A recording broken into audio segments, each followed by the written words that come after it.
다 같이 찬송가 10장 부르면서 주일 예배 드립니다. 전능왕 오셔서 주 이름 찬송케 하옵소서. 영광과 권능의 성부여셔서 우리를 다스려 주옵소서. 강생한 성자여 오셔서 기도를 들으소서. 택하신 백성들 복 내려 주시고 거룩한 마음을 주옵소서. 위로의 주 성령 오셔서 큰 증거 주옵소서. 전능한 주시여 각 사람 마음에서 떠나지 마시고 계십소서. 성삼위일체께 한없는 찬송을 드립니다. 존귀한 주님을 영광 중 배옵고 영원히 모시게 하옵소서.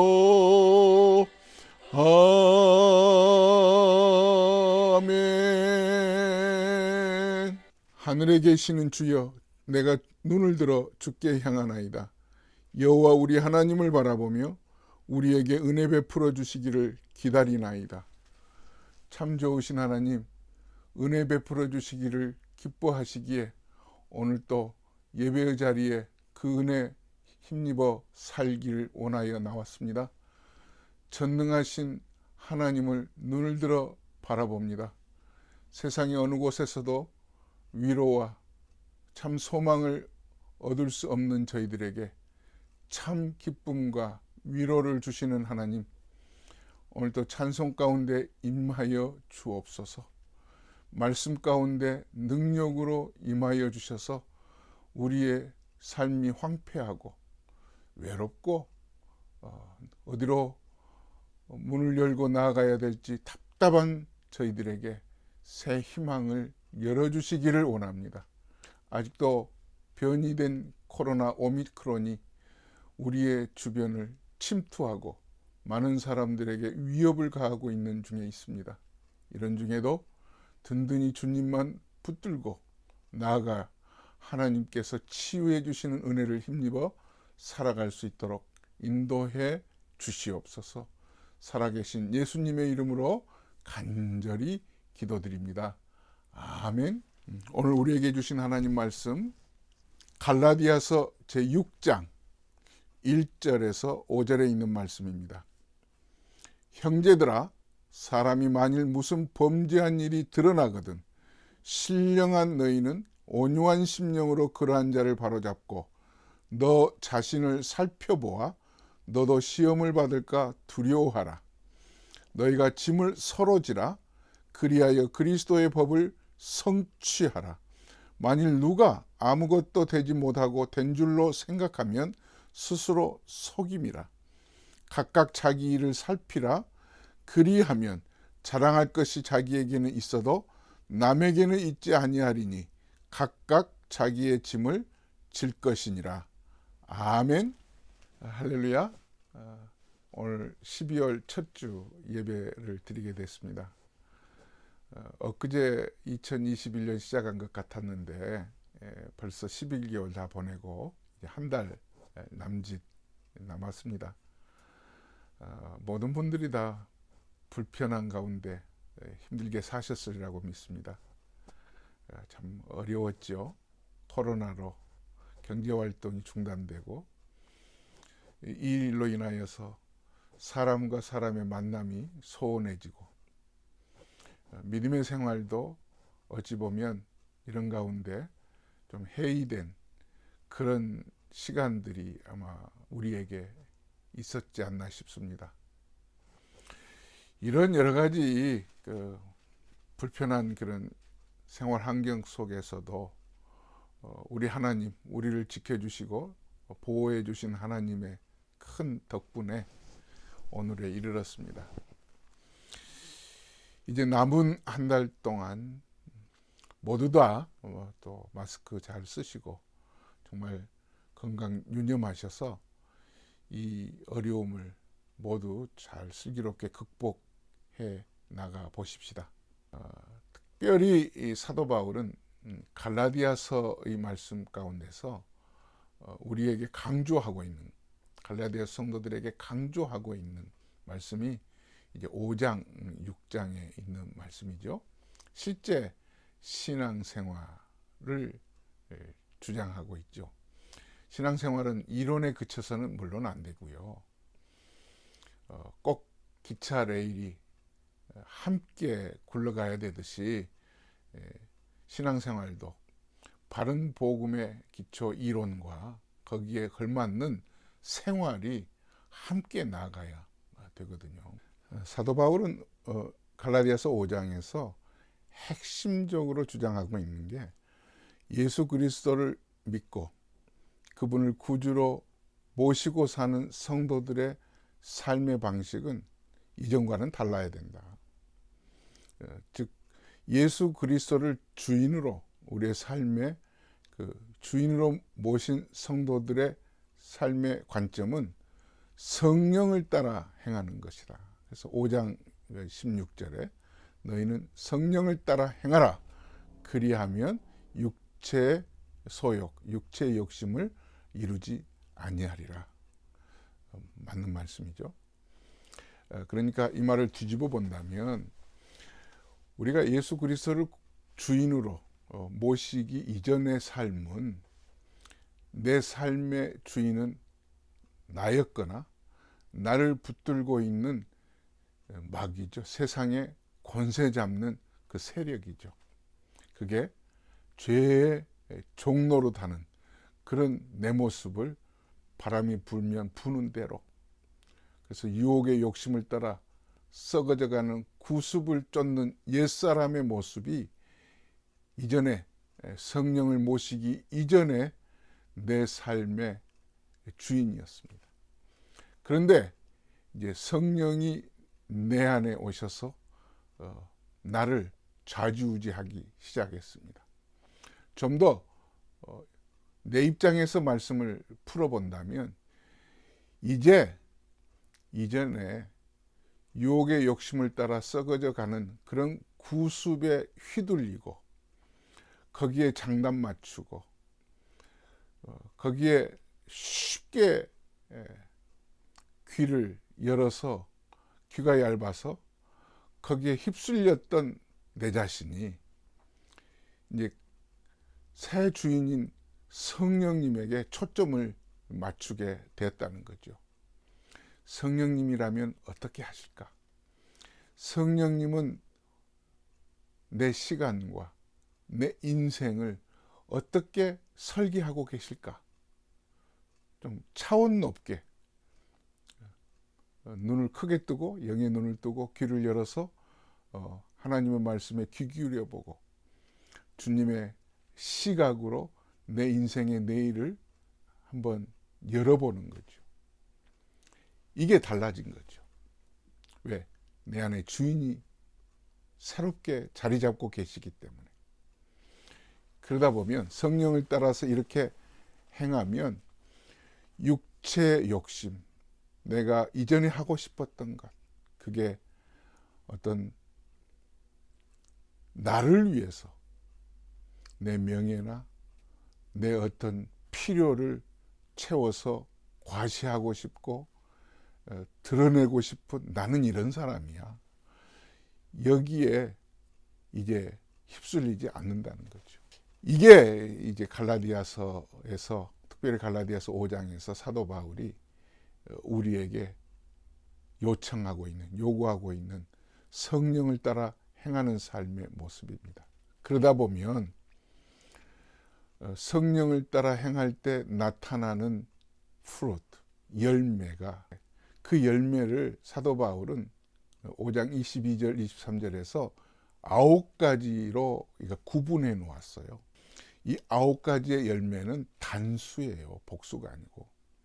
결국 예수 그리스도를 닮은 사람들은 마치 빨주노초 파란보 무지개가 색깔인 것처럼 그리스도의 마음속에 이 9가지의 열매가 함께 담겨 있다는 거죠. 너희는 이 마음을 품으라. 곧 그리스도 예수의 마음이니. 그러니까 제가 제 자신을 봐도 나는 9가지 열매가 균형을 이루어서 밸런스를 맞춰서 똑같이 있지는 않아. 맞아요.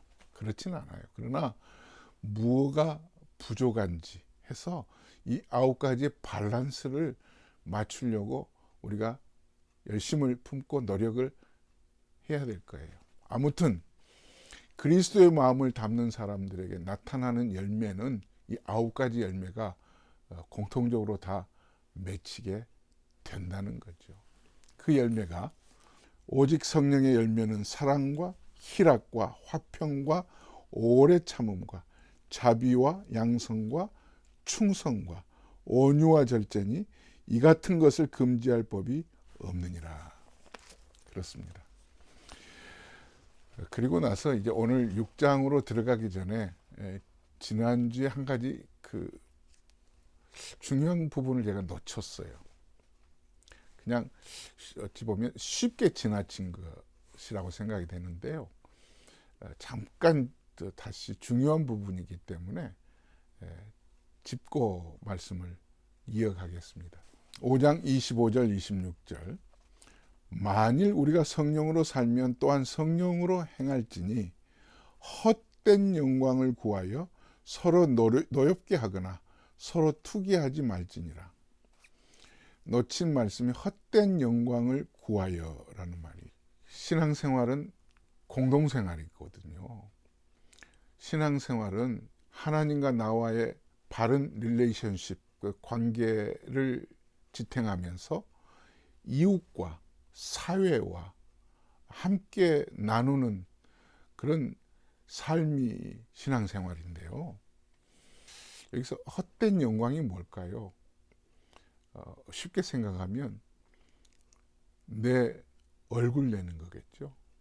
자기 과시하는 거겠죠. 나는 이렇게 스마트해.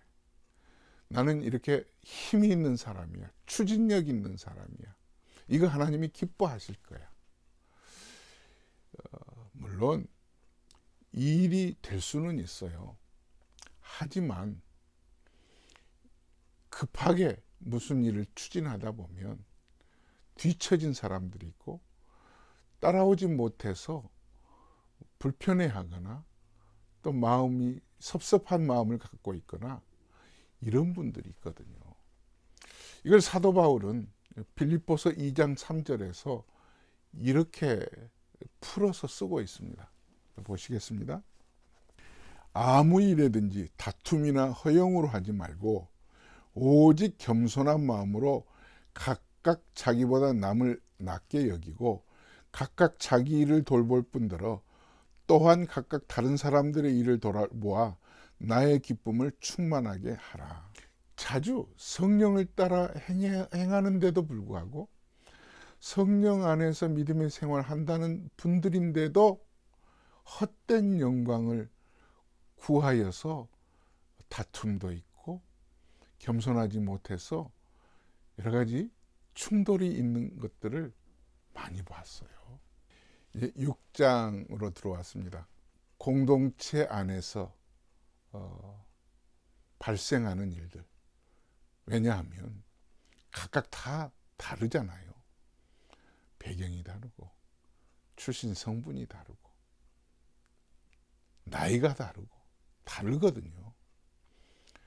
다른 사람들끼리 그리스도의 피로 한 피바다 한 몸 이룬 이런 공동체 안에서 일어나는 일들 어떻게 해결할까? 첫 번째로 일어나는 일이 범죄한 일이 발생할 때, 여러 가지의 범죄한 일들이 있겠죠. 간단하게는 돈 문제가 있을 것이고, 성적인 문제가 있을 것이고, 뭐 다양한 일들이 발생하게 될 텐데, 이 갈라디아 교회 성도들을 향해서 사도 바울은 형제들아 이렇게 불렀어요. 범죄한 일이 발생했을 때 이 어리석은 사람들은 안타까운 그 심정으로 토로하면서 속상한 마음으로 그들을 꾸짖거나 그랬어야 옳을 텐데 아니거든요. 형제들아, 이게 범죄한 일들이 있을 때 어프로치하는 신앙의 지도자들의 태도라고 오늘 사도 바울이 말씀하고 있는 거죠. 종종 우리 한국 교회가 실수하거나 잘못했던 게 바로 이런 부분, 범죄한 일들이 드러나면, 수면 위로 올라오면 이 일로 인해서 소문이 퍼지잖아요.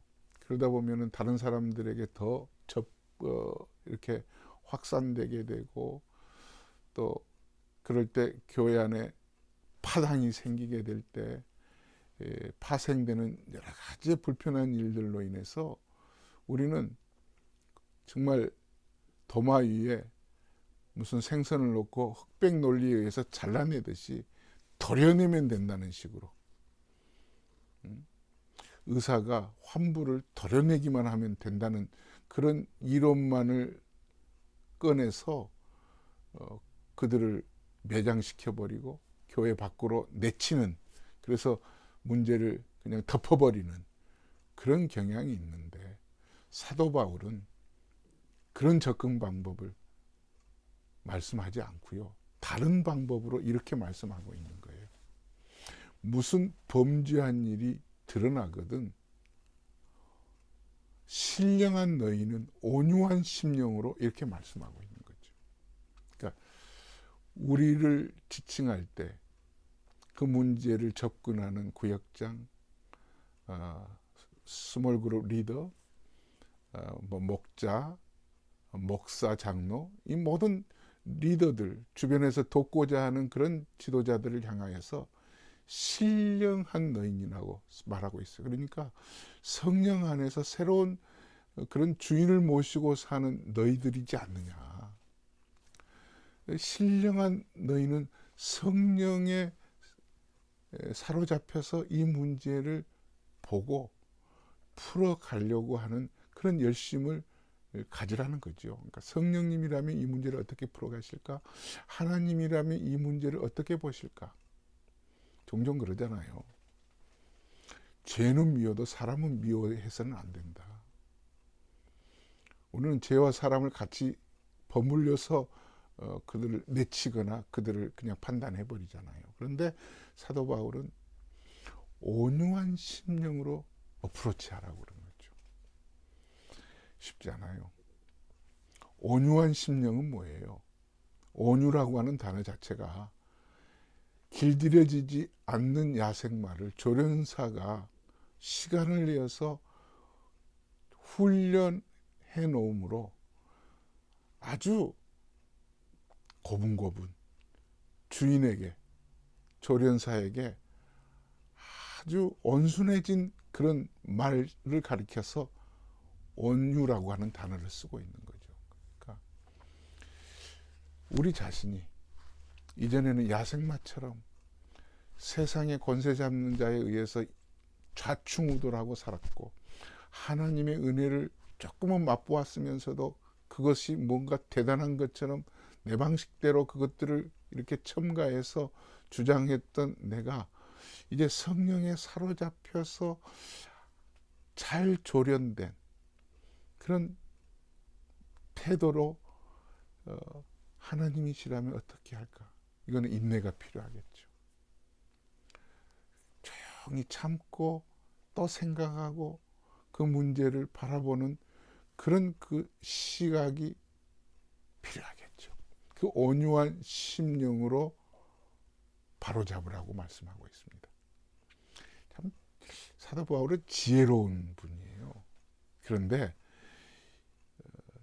이렇게 하려면 우리 특별히 한국교회 성도들은 이런 범죄한 일이 드러났을 때 이 방식대로 접근했다가는 아마 속 터질 거예요. 아마 누구도 이렇게 쉽게 이 문제를, 이 말씀을 기초로 해서 풀지 못할 거예요. 왜냐하면 너무 우리의 그 속성이 빨리빨리거든요. 이 말씀대로 하다가는 너무 더뎌요. 전혀 될 것 같이 안 보여요. 이러다가는 시간만 끌게 되기가 쉬워요. 그래서 못하는 거예요. 그러나 우리는 이미 성령을 따라 행해야 될 사람들이잖아요. 이미 주인이 달라졌잖아요. 미국은 특별히 여자분들이 결혼하면 남자성을 따르더라고요. 남자성을 따라요. 저희 아내는 이름이 원래가 윤씨입니다. 윤혜원인데요. 미국 가서는 그냥 김혜원으로 쓰게 됐잖아요. 자기도 자연스럽게 라이센스에 뭐 시티즌십에 패스포드에 다 이제 김씨예요. 그러니까 어디 가서 이름을 얘기해도 그냥 김혜원 자연스럽게 나오더라고요. 아, 거기서 제가 착안을 했어요. 맞아. 내가 예수 믿고 나면 이제 내 본성이 달라진 거야. 예수님의 성으로 바뀐 거야. 예수의 피로 달라진 거야. 나도 모르게 자연스럽게 나오는 거죠. 이제. 그러니까 무슨 범죄한 일이 드러나거든 신령한 너희는 온유한 심령으로 다가가서 그것을 바로잡으라는 거죠. 이게 첫 번째로 사도 바울이 6장 1절에서 공동체 안에서 발생한 사건을 처리하는 방식을 중요하게 소개하고 있는 겁니다. 이런 사람을 바로잡을 때 마태복음에서는 먼저 이렇게 하죠. 조용히 먼저 가서 얘기하고 또 두세 사람이 같이 가서 얘기하고. 자, 마태복음 8장 15절부터 제가 읽어볼게요. 내 형제가 죄를 범하거든 가서 너와 그 사람과만 상대하여 공고하라. 만일 들으면 내가 내 형제를 얻은 것이요. 만일 듣지 않거든 한두 사람을 데리고 가서 두세 증인의 입으로 말마다 확증하게 하라. 만일 그들의 말도 듣지 않거든 교회의 말하고 교회의 말도 듣지 않거든 이방인과 세리와 같이 여기라. 그만큼 그 범죄한 사람이 범죄한 것은 나쁘지만 그 사람을 영적인 우리의 공동체 형제로서 보살피고 그 일들을 처리하는 이런 따뜻한 접근 방식으로 신령한 너희는 온유한 심령으로 그들을 바로잡고 이렇게 했잖아요. 그 다음에 또 하나가 중요해요.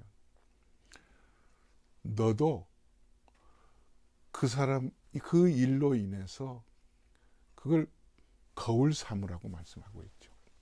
자, 1절 뒷부분에 이렇게 말씀하고 있잖아요. 너 자신을 살펴보아 너도 시험을 받을까 두려워하라. 너 자신을 살펴보아 너도 시험을 받을까 두려워하라. 이렇게 범죄한 일이 발생했을 때 나는 달라.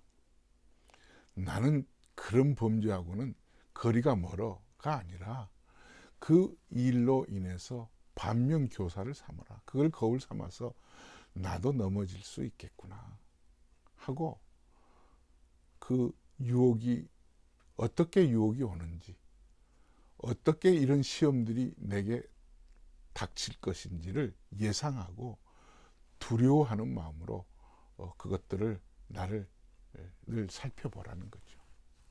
이게 첫 번째 갈라디아 교회 성도들에게 발생한 범죄한 일에 대해서 처리하는 사도 바울의 권면이었고요.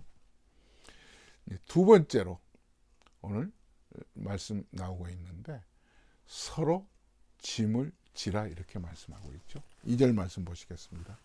너희가 짐을 서로 지라. 그리하여 그리스도의 법을 성취하라.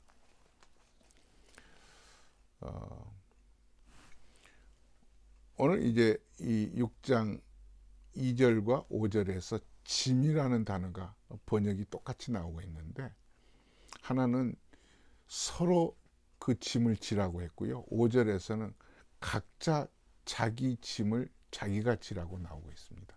그러니까 단어가 짐이라는 단어지만 의미가 완전히 다른 짐이죠. 첫 번째 이 서로 짐을 지라는 것을 우리는 서로 지지 않으려고 해요. 그리고 각자 자기의 짐을 자기 혼자서 지고 가야 될 텐데 그를 오히려 다른 사람에게 맡기려고 함께 지자고 하는 경우도 많아요. 잘못된 거죠. 오늘 이 부분을 중요하게 다루겠습니다. 서로 짐을 지라고 하는 건 사도 바울이 어찌 보면 갈라디아 교회 성도들에게 중요하게 갈라디아 교회 성도들이 반드시 듣고 지켜야 교회 공동체가 살아나고 뒤뚱거린 그냥 기울어진 그런 공동체가 회복될 수 있는 그런 기회를 제공하고 있는 거죠. 먼저 서로 짐을 지어야 그 짐은 영적으로 이런 거짓 교사들에 의해서 완전히 성도들의 마음을 혼란스럽게 했던 그 율법주의자들 그리고 할례받아야 된다고 하는 이런 자들의 그 가르침에 서로 힘을 합쳐서 대항하라는 거죠. 어떤 사람은 특별히 이 율법주의자들 거짓 교사들은요 그들을 자기 수하에 부리기 위해서 자꾸 꼬드기거든요. 교회 안에도 그랬잖아요. 이단들이 들어오면 예수님의 제자 하나님의 사람으로 양육하고 그들을 훈련해서 세상 앞에 하나님의 도구로 만들어 놓으려고 하는 것이 아니라 목사의 사람, 내 사람으로 파당 지으려고 하는 일들이 안 보려고 해도 눈에 보여요. 당시에도 갈라디아 교회 안에 거짓 교사들이 그런 일에 휩쓸렸거든요. 그래서 고린도 교회를 보면 무슨 베드로 파다, 바울로 파다, 예수 파다 여러 파들이 그냥 갈라져서 자기들끼리 모였잖아요. 교회는 이러면요 완전히 무너지고요 깨지는 거거든요. 오늘 사도 바울은 두 번째로 풀어야 할 문제가 교회가 이단에 의해서 잘못된 이론에 휩쓸릴 때 이것들을 파당을 짓지 말고 함께 힘을 합쳐서 그것들을 이겨내라는 거죠. 백직장도 맞들면 낫다고 하잖아요. 아이고 아무개 집사님네 요즘 신앙생활 하시는데 몹시 힘드신가 봐. 자꾸 거짓 교사들이 그 집을 드나드는데 친하다 보니까 못 오게 할 수는 없고 또 왔다 가면 정말 그 말이 옳은가 하고 거기에 또 마음이 쓰이고 이런 일들이 비일비재하다는 거죠. 이럴 때 사람에게 충성하지 말고 사람에게 마음 열지 말고 하나님에게 마음을 붙들어 놓고 그들을 멀리하라고 서로 격려하는 거죠. 인커리지 시켜주고, 집사님 내가 도와드릴게요. 이런 문제들을 서로 짐을 지라고 하는 거죠. 서로 짐을 지라고 하는 거죠. 자, 마지막으로 4절 5절 보겠습니다. 각각 자기의 일을 살피라. 그리하면 자랑할 것이 자기에게는 있어도 남에게는 있지 아니하리니 각각 자기의 짐을 질 것이니라. 남이 져줄 수 없는 짐이잖아요. 이건 결국 내 바른 개인적인 신앙을 성숙하게 하나님 앞에서 나는 하나님의 사람입니다라고 보여드리는 그런 사명이에요. 은혜에 보답하는 일, 은혜에 보답하는 일. 나 같은 자를 구원해 주신 그 하나님의 은혜에, 이 은혜를 보답하는 일을 내가 가지고 있는 재능을 통해서, 요즘은 재능을 기부한다든가 이런 말들이 있잖아요.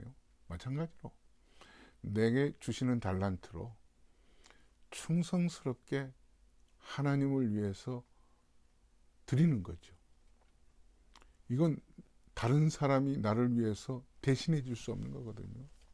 왜? 내가 받은 은혜이기 때문에. 그래서 어떤 분은 갑자기 자기 인생의 한 토막을 잘라내서 그 시간을 훨씬 더 하나님의 눈이 간 곳에, 하나님의 눈이 간 곳에, 어떤 아프리카나 어떤 지역에 가서 어린아이를 돕는다거나 아니면 그들에게 필요한 것들을 스스로 얻게 하기 위해서 치료를 해준다거나 하는, 자기에게 주어진 그런 그 재능으로, 의사면 의사, 미용사면 미용사, 재단사면 재단사, 자기의 재능을 가지고 헌신하는, 그것은 각자 자기 짐을 지는 거거든요. 이런 것들은 내가 얼마만큼 하나님의 사랑을 받았는지에 대한 그런 감격이 마음에 자리 잡고 있을 때 하나님께 올려드리는 거거든요. 이건 자기의 짐이에요, 이게. 그러니까 이게 나를 억누르는 것이 짐이 아니고요. 나를 더 그리스도 안에서 헌신하게 하고 희생하게 하고 감사케 하는 그런 마당이죠. 그런 자리이거든요. 사랑하는 여러분, 이게 두 가지의 짐을 오늘 사도 바울이 말씀하고 있는 거예요. 서로 짐을 져야 될 것은 영적인 그런 싸움의 자리에서 혼자서 이겨낼 수 없는 그런 고통스러운 일들을 서로 기도로 돕고 서로 마음으로 용기를 북돋아 줄 때 이단의 그런 소용돌이 속에서 빠져나올 수 있고 믿음의 그 흔들리는 그런 자리에서 더 견고하게 하나님의 은혜의 자리로 옮겨오게 되는 것, 이건 서로 짐을 져주는 거죠. 서로 붙들어주는 거죠. 그러나 각각 자기의 짐을 져야 될 것은, 그건 하나님의 은혜를 입은 내가 하나님 앞에 스스로 헌신하는 거죠. 희생하는 거죠. 보답하는 거죠. 일정한 시간, 일정한 어떤 그런 열심을 통해서 하나님은 저에게 모든 걸 다 주셨습니다. 그러므로 나도 하나님에게 이렇게 올려드리겠습니다. 이걸 누가 대신해 주겠습니까? 너 대신 내가 아버지가 해주겠다? 아니잖아요. 그거는 짐을 지는 것 아니겠죠. 이렇게 해서 사랑하는 성도 여러분, 이 갈라디아서의 중요한 신앙의 원칙 가운데 이 교회 안에 발생하는 어떤 범죄한 일이 일어났을 때 어떻게 처리하는지, 그리고 서로 짐을 져야 될 때와 각자 짐을 져야 될 것이 무엇인지를 이 말씀을 귀담아 들으면서 우리 믿음의 생활에 구체적으로 이렇게 적용하며 살아가실 수 있기를 주의 이름으로 축원합니다. 아멘. 하나님, 오늘 주신 말씀 잘 들었습니다. 특별히 범죄한 일이 내 눈앞에 보여질 때, 우리 교회 안에 이런 일들이 드러날 때 우리 말씀대로 하지 못한 게 많았습니다. 신령한 너희는 온유한 심령으로 바로잡고 그것들을 반면교사로 삼아 너도 시험을 받을까 두려워하라고 했는데, 우리는 도려내기에 급급했고 안 보면 그만이고 거기에 너무 쉽게 휘둘렸습니다.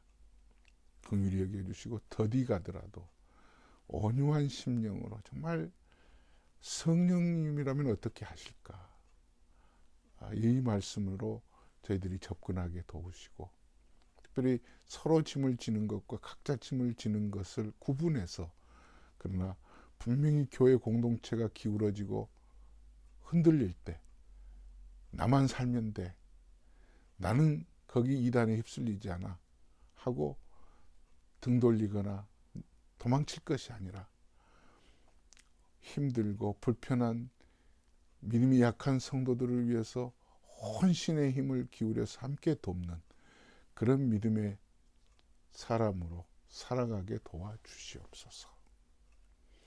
이제는 우리 주 예수 그리스도의 은혜와 하나님 아버지의 무한하신 사랑하심과 성령의 감동감화 교통하심이 믿음을 성숙케 하고 서로 짐을 나눠지며 충성스럽게 하나님의 은혜를 입은 자들이 희생하며 헌신하는, 자기의 몫을 감당하는 삶을 살기로 다짐하는 모든 성도들 머리 위에 영원토록 함께 계실지어다. 아멘. 할렐루야. 주 안에서 사랑합니다. 샬롬.